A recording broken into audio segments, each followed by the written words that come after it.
अस्सलाम वालेकुम dear students. तो स्टूडेंट्स आज हम चैप्टर नंबर एक्सरसाइज 6.2 स्टार्ट करेंगे। इससे पहले कि स्टूडेंट्स मैं 6.2 पे जाऊं, सबसे पहले स्टूडेंट्स हम 6.1 के अंदर हमने जो टॉपिक स्टडी किया था, यानी स्टूडेंट्स हमने क्या स्टडी किया था, रेशो।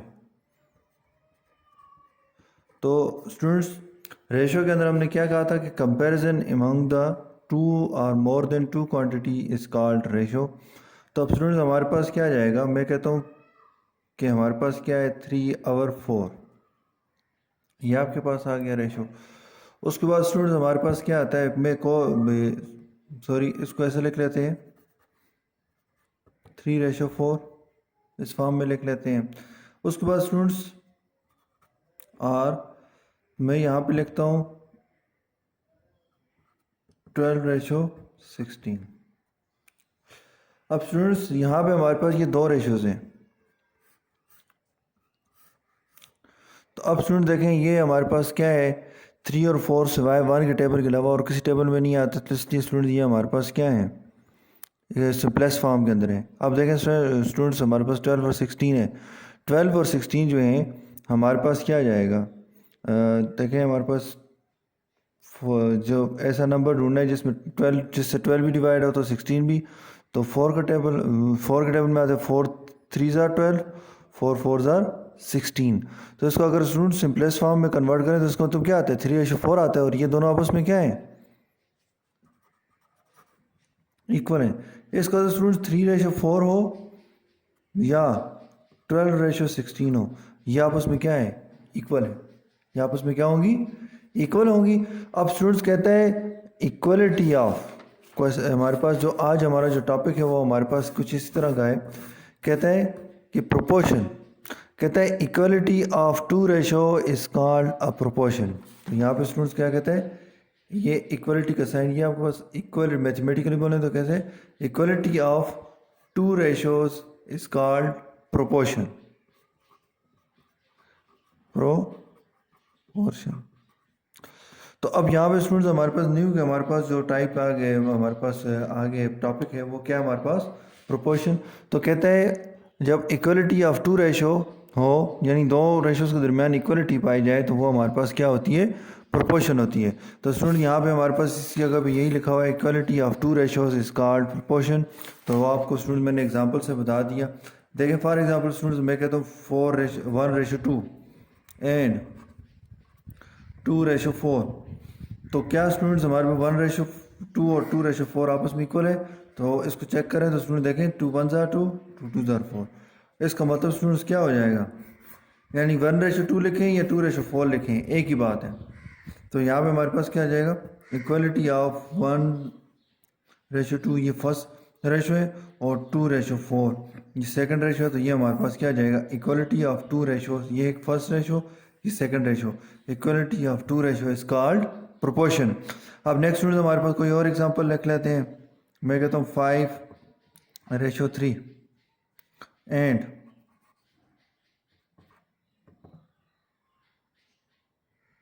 यह हुआ 10/6। तो स्टूडेंट्स क्या ये आपस में इक्वल है। तो यहाँ पे हमारे पास क्या आ जाएगा, अगर स्टूडेंट्स हम इसको सॉल्व करें ना तो 5 स्टूडेंट्स हमारे पास क्या था 2 5 ज़ार 10, 2 3 ज़ार 6, 2 के टेबल से जाता है। यानी स्टूडेंट्स 10/6 जो है वो 5/3 की इक्वल है। तो मैं लिख सकता हूँ 5/3 इज इक्वल टू 10/6। समझ आ गई स्टूडेंट्स। तो ये आपके पास क्या आ जाएगा, डिफिनीशन क्या है, प्रोपोर्शन की क्या है हमारे पास, equality of two ratios is called proportion, equality of two ratios is called proportion. कहते हैं proportion is an equation stating that two ratios are equal. हाँ जी, अब देखें इक्वल का साइन आया हुआ है ना। कहता है कि प्रोपोर्शन जो है वो एक ऐसी इक्वेशन है जो ये स्टेट करती है कि हमारे पास क्या है, दो रेशोज आपस में क्या है, इक्वल है। तो यहाँ पे हमारे पास क्या जाएगा 5/3, 10/6। तो ये आपस में इक्वल है 1/2 और 2/4। देखें equality of two ratios of किसकी, किसकी इक्वलिटी, यानी 1/2 और 2/4। तो इन दोनों की रेशोज की हमारे पास जो इक्वलिटी कहलाएगी वो क्या कहलाएगी, प्रोपोर्शन कहलाएगी स्टूडेंट्स। तो यहाँ पे इसी कंसेप्ट को आगे लेके फिर वहाँ पे कहते हैं a proportion is an equation, equation students equal की वजह से कहता है। तो यहाँ पे हमारे पास ए 1:2 इज इक्वल टू 2:4, तो इसका तो ये क्या है, इक्वेशन है। क्या है हमारे पास, इक्वेशन है। तो यहाँ पे हमारे पास क्या कहता है कि प्रोपोर्शन एक ऐसी इक्वेशन है, कहता है एन इक्वेशन स्टेटिंग दैट, जो ये हमें बताती है कि टू रेशियोज आर इक्वल, कि दो रेशियोज आपस में क्या है, इक्वल है। तो यहाँ पे स्टूडेंट्स वो कहता है कि जर्नली हम जो है A/B=C/D कहते हैं, इसको हम किस तरह से लिखते हैं। तो स्टूडेंट यहाँ पे हमारे पास क्या है,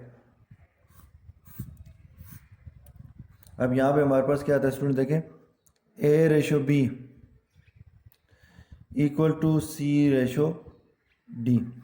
ये आपके पास है। अब हमने इस क्या स्टडी किया है, हमने कहा है कि equality of two ratios is called proportion. कहता है इसको जर्नली हम मैथमेटिकली हम इसको कैसे लिखते हैं, तो ऐसे लिखते हैं A/B, प्रोपोर्शन का साइन ये डालते हैं इक्वलिटी जगह, C/D, तो इसका तो ये हमारे पास क्या है, प्रोपोर्शन क्या आ जाएगा, equality of two ratios called proportion. तो स्टूडेंट्स एक बात याद रखें, A/B C/D के दरमियान ये जो हमारे पास चार नुक्ते हैं सिंबल के तौर पर हमने यूज़ किए, ये प्रोपोर्शन को रिप्रेजेंट करते हैं। अब यहाँ पे स्टूडेंट्स कहते हैं A/B प्रोपोर्शन C/D, कहते हैं it is read as A/B is the same as C/D। क्या कहना चाह रहा है स्टूडेंट्स, कहते हैं इट इज रीड एज, इसको ऐसे पढ़ेंगे A/B is the same as A/D। यहाँ पे इसकी बात कर रहे हैं, ये जो लिखा हुआ है ना स्टूडेंट्स A/B, ये लिखा है, कहता है ए रीड एज, इसको कह रहे हैं it is read as A/B is same as C/D। Same as C/D का मतलब क्या है कि A/B और C/D आपस में क्या है, सेम है, इक्वल है, ठीक है ना। तो ये आपके पास क्या आ जाएगा, हम इसको जो पढ़ने का तरीका है वो भी आपको बता दिया। इसको वह तो ये आपके पास सिंपल है A/B=C/D। इसके बारे में कहते हैं, इसको हम कैसे पढ़ेंगे, A/B is the same as C/D। लेकिन स्टूडेंट मैं बात दोबारा एक बार रिपीट करता हूँ कि हमारे पास जो है A/B=C/D, इसको तो ऐसे पढ़ते हैं इज रिटन एज, कहता है A/B=C/D हो तो उसको हम इस तरह भी लिखते हैं A/B, यहाँ पे हमारे पास चार नुक्ते डाले C/D, ये आपके पास आ गया। अब उसके बाद कहता है इट इज रीड एज, इसके बारे में बात कर, it is read as A/B is the same as C/D। तो जैसे हमारे पास A/B जो है इज द सेम, वो बिल्कुल उसी तरह है जैसे C/D है, यानी C/D और A/B आपस में क्या है, सेम है।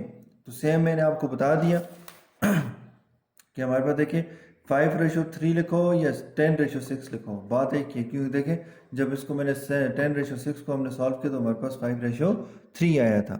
समझ आ गई बात पे, यानी 10:6 जो है वो 5:3 के इक्वल है, ठीक है ना। तो कहता है कि हमारे पास जो है ये जो A/B है, तो A और B की जगह वहाँ पे नंबर है 2 और 5 और 2 और साथ में 5 और 3, और C और D की जगह 10 और 6 है, ठीक है ना। तो ये आपके पास आ गया। कहते हैं वाइल द सिंबल, ये जो सिंबल है जो मैंने कहा ना, ये चार जो नुक्ते हमने यूज़ किए हैं ऐसे सिंबल के तौर पे, स्टैंड्स फॉर प्रोपोर्शन, तो ये प्रोपोर्शन के लिए यूज़ होते हैं। किसके लिए यूज़ होते हैं, प्रोपोर्शन के लिए। अब स्टूडेंट्स हमारे पास जो है ये कहना ही चाह रहा है the number A, B and CD are called terms of the proportion. अगर आपसे कोई पूछा स्टूडेंट्स कि A, B, C, D जो हैं ये प्रोपोर्शन की क्या कहलाती हैं, तो आप उसको बोलेंगे ये टर्म्स ऑफ प्रोपोर्शन कहलाती हैं।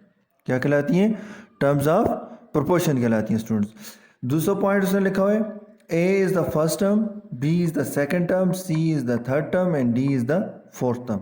वो कहते हैं ये जो सबसे पहले जो नंबर लिखा होगा इसको फर्स्ट टर्म बोलेंगे, सेकंड वाले को second term, third term, fourth term. उसके बाद कहते हैं the first and the fourth term are called extremes. कहता है ये जो फर्स्ट और फोर्थ टर्म्स हैं, ये आपके पास क्या आ रहा है, A/B = C/D और A/B प्रोपोर्शन C/D, ये आपके पास हो, ये हो, एक ही बात है।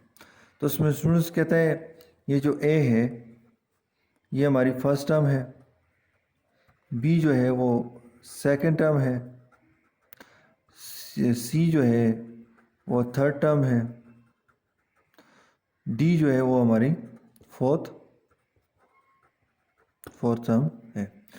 कहते हैं इसमें जो फर्स्ट टर्म कौन सी, ए जो है फर्स्ट टर्म है,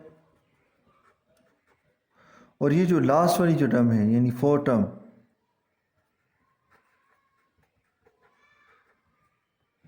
इज कॉल्ड एक्सट्रीम्स। एक्सट्रीम्स हैं। अब स्टूडेंट्स एक्सट्रीम्स यानी कि क्या देखें, ये एक किनारे पे और ये दूसरा किनारे पे है, यानी इसकी जो है ना बिल्कुल बाहर है, कोनों पे है। ठीक है ना स्टूडेंट्स। तो यहाँ पे हमारे पास ये एक्सट्रीम वैल्यूज़ हैं। ये हमारे पास क्या कहता है स्टूडेंट्स, इसमें जो बी और सी हैं, यानी स्टूडेंट्स कहते हैं सेकंड टर्म बी और थर्ड टर्म जो सी हैं, इनको हम मीन्स बोलते हैं। क्या बोलते हैं? देखिए student, the second and third terms are called the means. अगर आपसे कोई स्टूडेंट्स पूछे ना, देखें हमारे पास जो है, अगर वो आपसे देखें बहुत से तरीक़ों से पूछ सकता है, A ratio B is equal to C ratio D, और A ratio B proportion C ratio D, ऐसे लिखो। और आपसे पूछे इसमें जो ए है और डी है ये कौन सी टर्म्स है, तो आपने कहना एक्सट्रीम्स। अगर आपसे पूछे बी और सी जो है ये कौन सी टर्म्स है, तो आपने कहना है इनको मीन्स कहा जाता है इन टर्म्स को। ठीक है ना, यानी ये सी और डी एक्सट्रीम टर्म्स हैं और बी और सी क्या है हमारे पास मीन्स टर्म्स हैं, मीन टर्म्स हैं। तो नेक्स्ट स्टूडेंट्स हमारे पास क्या आ जाएगा, आप देखिए अगर लाजमी नहीं है ए बी सी होगा, 2:3 इक्वल टू 4:6, तो ये आपके पास आ गया। ठीक है ना। आपसे कोई पूछे कि भाई इसमें बताओ कौन सी एक्सट्रीम्स टर्म्स हैं प्रोपोर्शन के अंदर और कौन सी मीन्स हैं, तो आपने क्या करना है, एक्सट्रीम्स ये हैं 2, 6, 2 और 6 क्या है एक्सट्रीम्स हैं। 3 और 4 क्या है हमारे पास मीन्स, 3 और 4 क्या है हमारे पास मीन्स आ जाएंगे, मीन्स टर्म्स हैं।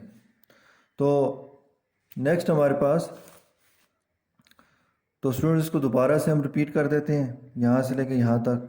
तो स्टूडेंट्स सबसे पहले क्या हमारे पास equality of two ratio is called proportion, यानी प्रोपोर्शन किसे कहते हैं, जब दो रेशोज आपस में इक्वल हो जाएं, तो इक्वल हों तो उनको हम क्या बोलते हैं, प्रोपोर्शन बोलते हैं। और कहते हैं proportion is an equation stating that कि टू रेशोज आर इक्वल। कहता है कि प्रोपोर्शन एक ऐसी इक्वेशन है जो ये बता रही होती है stating that two ratios are equal. ठीक है ना। तो प्रोपोर्शन जो है एक ऐसी इक्वेशन है जो ये बता रही होती है कि दो रेशोज आपस में क्या है इक्वल हैं। उसके बाद स्टूडेंट्स हमारे पास जनरली हमने कहा कि A ratio B is equal to C ratio D is written as, इसको हम A ratio B equal to C ratio D को हम इस तरह भी लिख सकते हैं ए रेशो बी। और ये जो चार नुकते हैं स्टूडेंट्स ये प्रोपोर्शन को देखें, उसने कहा है कि ये हमारे पास जो ये जो सिंबल है हमने यूज़ किया है ये 4 डॉट्स वाला, ये हमारे पास क्या आता है स्टैंड्स फॉर प्रोपोर्शन। तो ये प्रोपोर्शन के लिए, तो यानी ए ratio B proportion C ratio D आ जाएगा। ये हमने बात की स्टूडेंट्स। फिर हमने कहा कि इसके अंदर जो प्रोपोर्शंस के अंदर जो हमारे पास क्वांटिटीज़ हैं यानी A B C D, the numbers या नंबर्स हैं, the numbers A B and C D are called terms of proportion. ये जो ए और बी और सी और डी हैं ये हमारे पास टर्म्स ऑफ प्रोपोर्शन कहलाती हैं। उसके बाद स्टूडेंट्स हमारे पास A is the first term, ये इसमें जो ए बी सी डी के अंदर में जो ए है वो सबसे पहले हमारे पास फर्स्ट टर्म कहलाती है, बी जो है वो सेकंड टर्म कहलाती है, सी जो है थर्ड टर्म कहलाती है, D is the fourth term. The first and fourth term are called, इस ए बी सी के अंदर ए बी सी डी के अंदर इसमें जो ये फर्स्ट और जो फोर्थ है ये एक्सट्रीम्स कहलाती हैं। और सेकंड और थर्ड टर्म यानी ये हमारे पास क्या जाएगा सेकंड और ये थर्ड टर्म, सेकंड और थर्ड टर्म हमारे पास क्या कहलाती हैं मीन्स कहलाती हैं। आइए स्टूडेंट्स अब हम इसके कुछ क्वेश्चंस देखते हैं, इनकी मदद से इनको समझने की कोशिश करते हैं क्वेश्चंस की मदद से। तो ये आपको पता होना चाहिए कि प्रोपोर्शन किसे कहते हैं। तो जब हम क्या करते हैं दो रेशोज जब आपस में इक्वल होती हैं तो इसका कॉल्ड प्रोपोर्शन होता है। नेक्स्ट स्टूडेंट्स हमारे पास क्या जाएगा यहाँ पे ए रेशो बी प्रोपोर्शन C/D, ये आपके पास आ रहा है। अब स्टूडेंट्स हमने क्या कहा था कि फर्स्ट और लास्ट जो है वो क्या कहलाता है, एक्सट्रीम्स कहलाती हैं, एक्सट्रीम टर्म्स कहलाती हैं।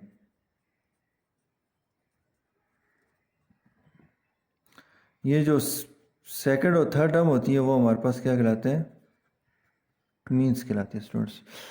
अब यहाँ पे हमारे पास जो है इसको आप इस तरह भी लिख सकते हैं स्टूडेंट्स के, हमारे पास देखें ये A/B है ना, तो आपने स्टूडेंट स्टडी किया था रेशो के अंदर, हमने कहा था कि A/B हो और A/B हो, एक ही बात है। आप A/B को लिख सकते हो A/B, A/B को आप लिख सकते हो A/B, तो इस फॉर्म में भी आप लिख सकते हो। तो स्टूडेंट्स अगर मैं ये देखें ये एक रेशो है और ये दूसरी रेशो है, इसको अगर A/B को मैं लिखूँ A/B तो लिख सकता हूँ कि नहीं लिख सकता। अब स्टूडेंट्स अभी हमने थोड़ी देर पहले पढ़ा है कि आपके पास प्रोपोर्शन का सिंबल हो या इक्वल का सिंबल हो, बात एक ही है स्टूडेंट्स। तो यहाँ पे हमारे पास क्या जाएगा, मैं इक्वल का साइन लगा देता हूँ, इक्वल का साइन लग गया। C/D है तो ये आ जाएगा C/D आ जाएगा, ये आपके पास आ गया स्टूडेंट्स। नेक्स्ट स्टूडेंट्स हमारे पास क्या आता है, अगर हम इसको सॉल्व करें तो देखें ये हमारे पास क्या जाएगा, क्रॉस मल्टीप्लाई होगा। तो स्टूडेंट्स अगर क्रॉस मल्टीप्लाई नहीं समझ आती है आपको तो यहाँ पे देखें ये B है ना, मैंने इसके डिवाइड में से ना B और यहाँ से D को कैंसिल करना है। अगर B को ख़त्म करना है ना तो दोनों तरफ हमें क्या करना पड़ेगा, डिवाइड होने वाला नंबर जो है अगर उसको कैंसिल करना हो इक्वेशन के अंदर तो उसको हम उसको कैसे कैंसिल करते हैं, तो उसको मल्टीप्लाई करके ख़त्म करते हैं, कैंसिल करते हैं। तो अब यहाँ पे हम कहेंगे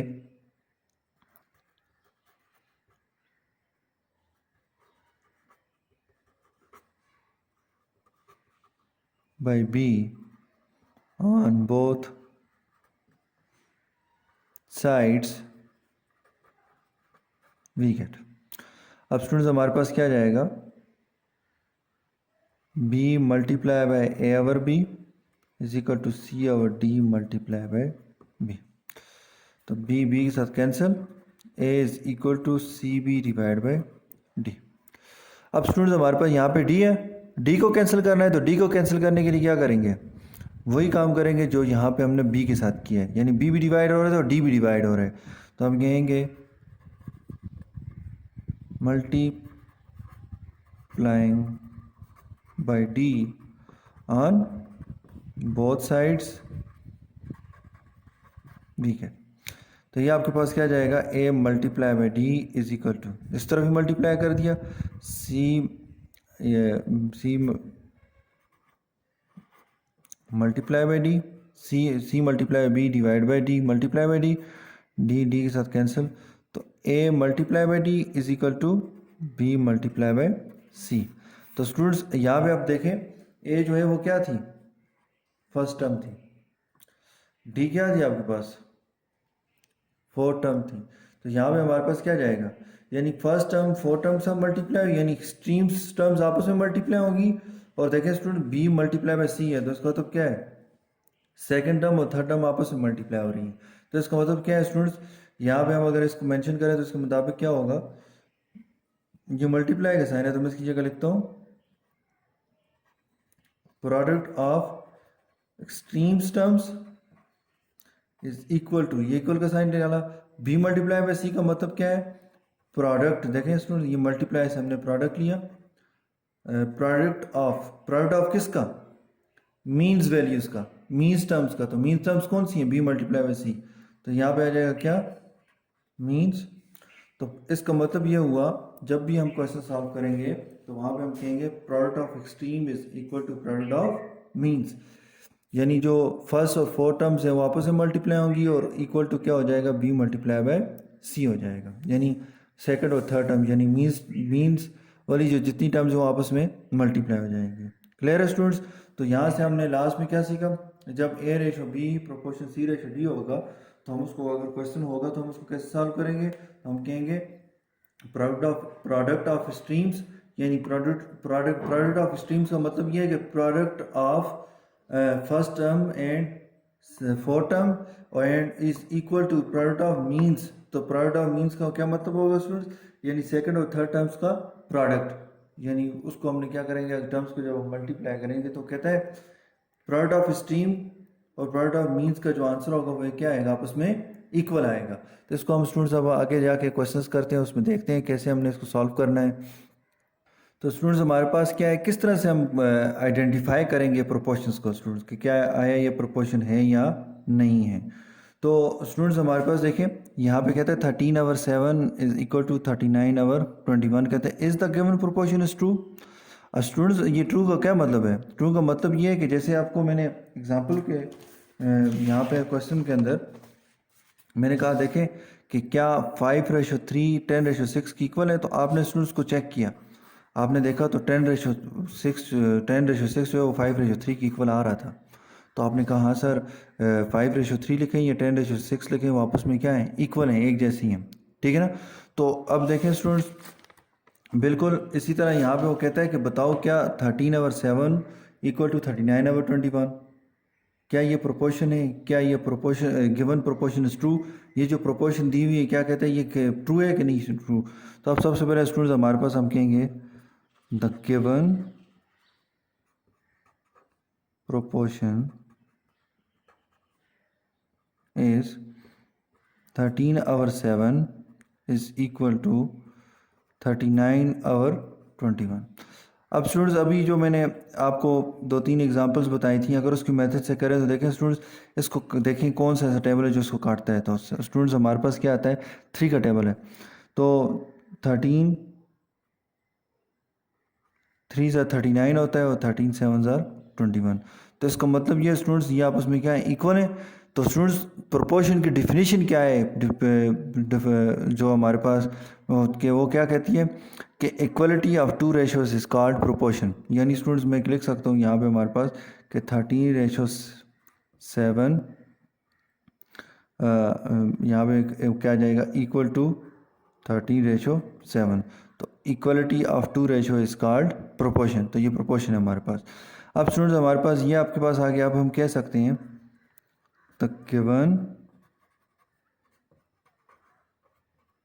proportion 13/7 is equal to 39/21 is proportion. अगर ये स्टूडेंट ना होता तो फिर हम कहते थे जो गिवन प्रोपोर्शन है वो हमारे पास क्या है, प्रोपोर्शन नहीं है। अब स्टूडेंट्स यहाँ पे हमारे पास जो है इसका दूसरा मेथड क्या है स्टूडेंट्स, सबसे पहले हम कहेंगे एक में तो ये आपके पास स्टूडेंट्स आ गया। अब हम कहेंगे the given proportion is also written as. वो जो कहता है ये जो गिवन प्रोपोर्शन है यानी 13/7 इज इक्वल टू 39/21, उसको हम इस तरह में लिख सकते हैं 13/7 प्रोपोर्शन 39/21। अब स्टूडेंट्स हमने थोड़ी देर पहले पढ़ा था कि किसकी इक्वल होता है proportion, product of streams is equal to product of means.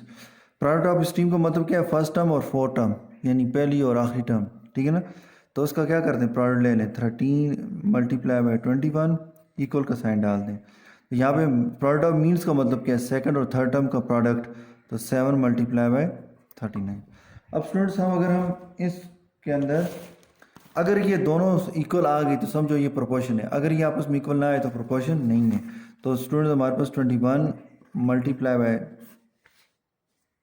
13 3 1 ज़ा 3 3 2 ज़ा 6 0 लगाया 1 1 ज़ा 1 1 2 ज़ा 2 3 7 2।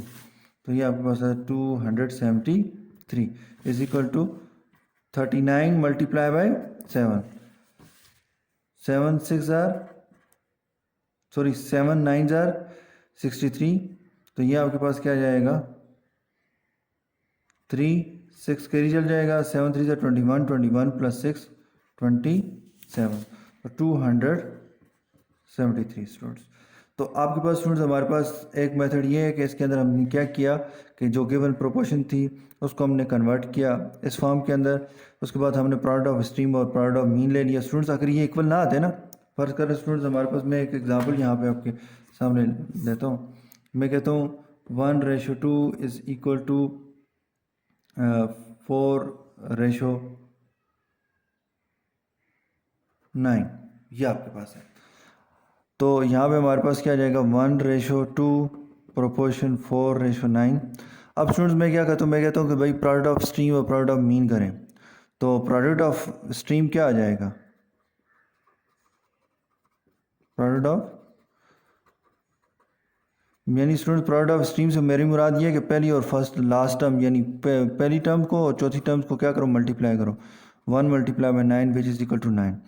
फिर प्रोडक्ट ऑफ मीन्स करो, प्रोडक्ट ऑफ मीन्स। तो ये आपको मीन्स वाली टर्म्स कौन सी हैं स्टूडेंट्स, सेकंड और थर्ड टर्म। तो 2 × 4, 2 4s are 8। तो क्या students product of extremes is equal to product of means.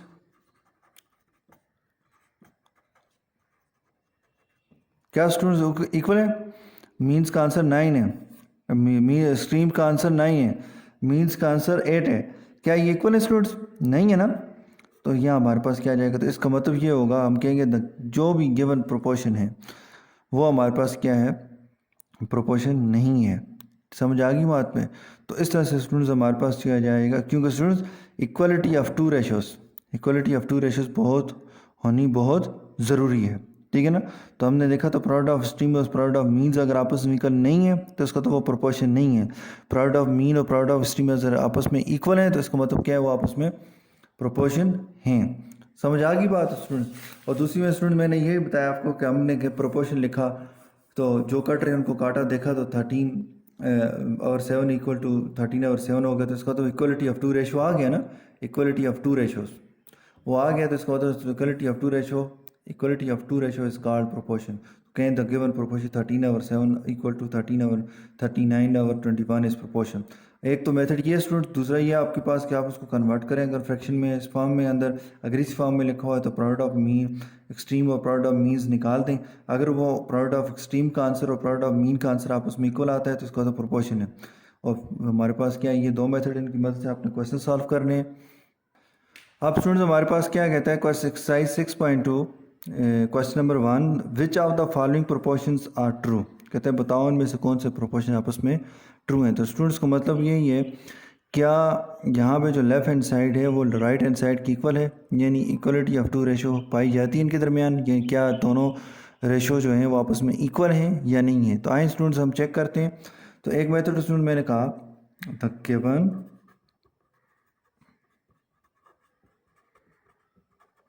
Proportion is, तो ये हमारे पास 11 और 13 इज इक्वल टू 55 और 65, ये आपके पास आ गया स्टूडेंट्स। 11 और 13 स्टूडेंट्स सिवाय 1 के और किसी नंबर पे डिवाइड नहीं हो रहे अभी अपने आप के अलावा। तो यानी स्टूडेंट्स हमारे पास क्या है कि 1 11 ज़ार 11, 1 13 ज़ार 13। तो स्टूडेंट्स हमारे पास क्या जाएगा, ये दोनों जो हैं स्टूडेंट्स 5 पे डिवाइड हो रहे हैं। 11 5 ज़ार 55, 11 13 ज़ार 65। तो स्टूडेंट्स क्या रेशोज इसका लेफ़्ट हैंड साइड और राइट हैंड साइड आपस में इक्वल है या नहीं है। तो क्या इसका मतलब ये नहीं है स्टूडेंट्स के 11:13 is equal to 11:13। Equality of two ratio is called proportion. तो इसका तो स्टूडेंट्स ये उसने कहा है ना कि which of the following are true. True से मुराद यानी बताओ उनमें से कौन से हमारे पास प्रोपोर्शन की डिफिनीशन को सेटिस्फाई करते हैं, वो प्रोपोर्शन हैं। तो यहाँ पे हमारे पास हम कहेंगे द गिवन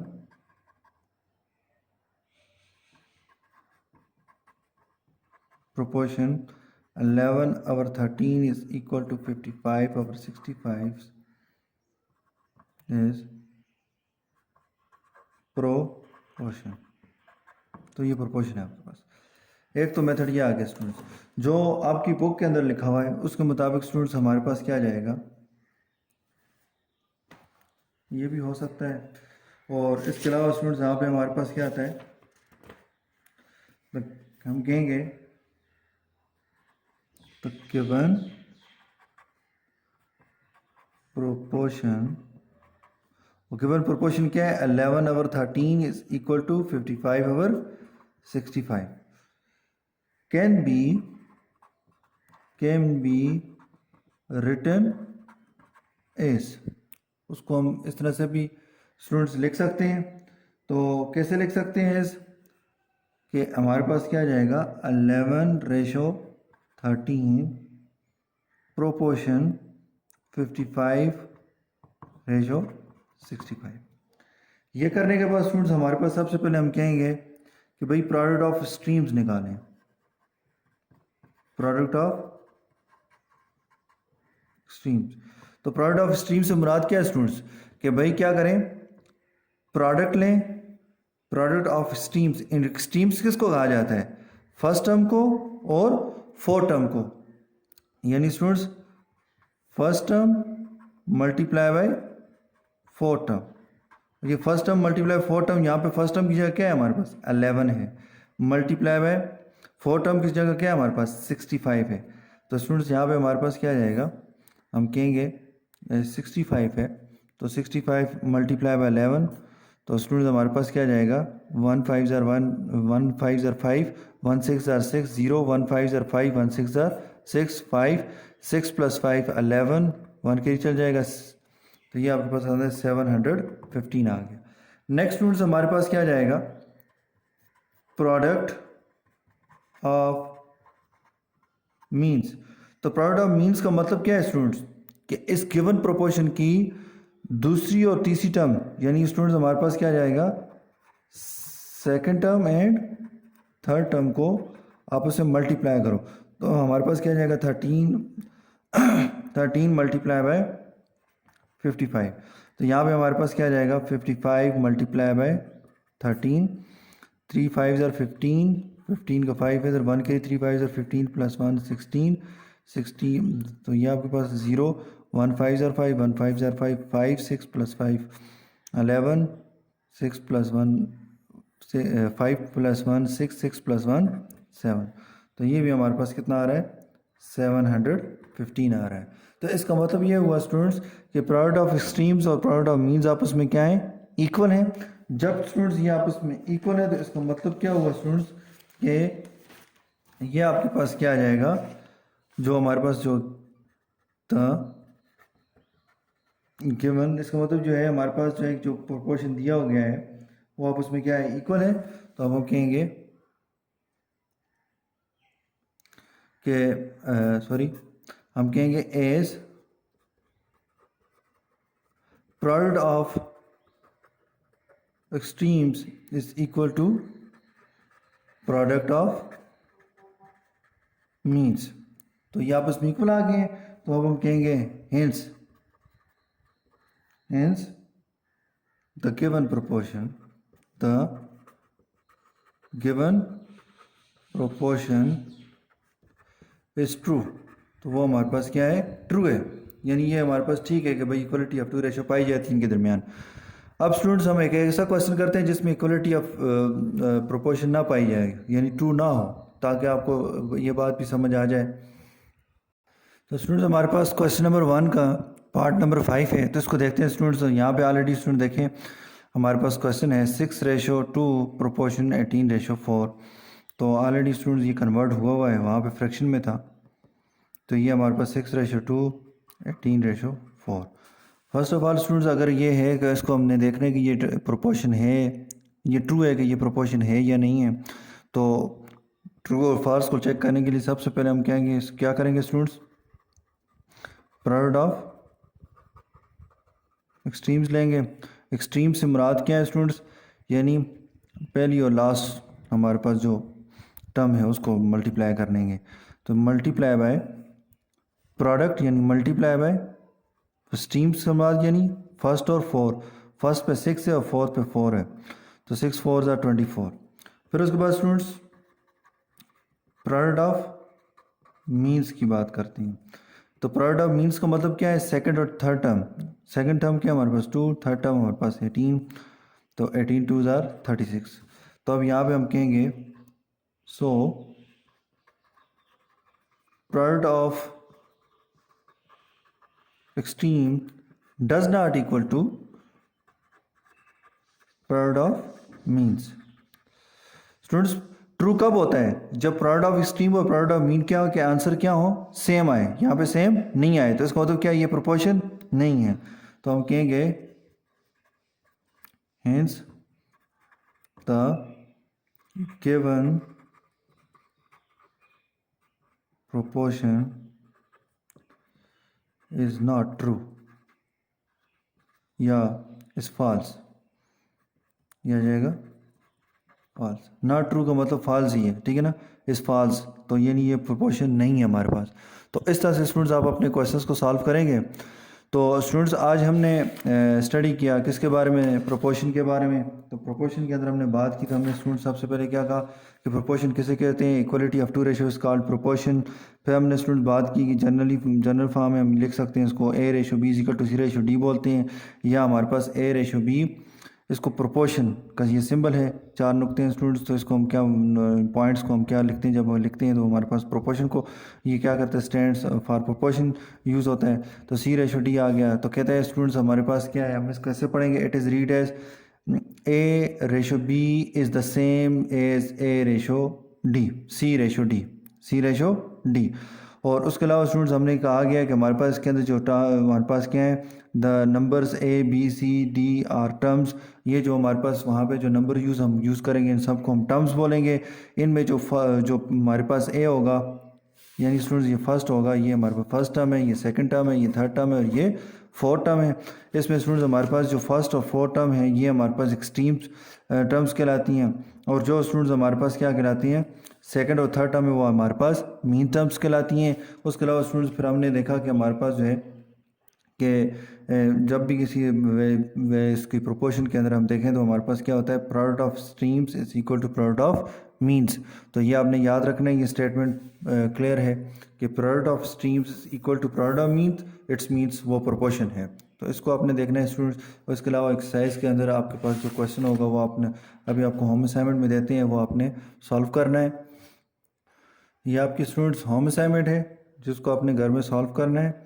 तो स्टूडेंट्स तो आपने इसमें चेक करना है कि बताना है आपने कौन सी हमारे पास जो प्रोपोर्शंस हैं वो हमारे पास ट्रू हैं और कौन सी प्रोपोर्शन हमारे पास ट्रू नहीं है।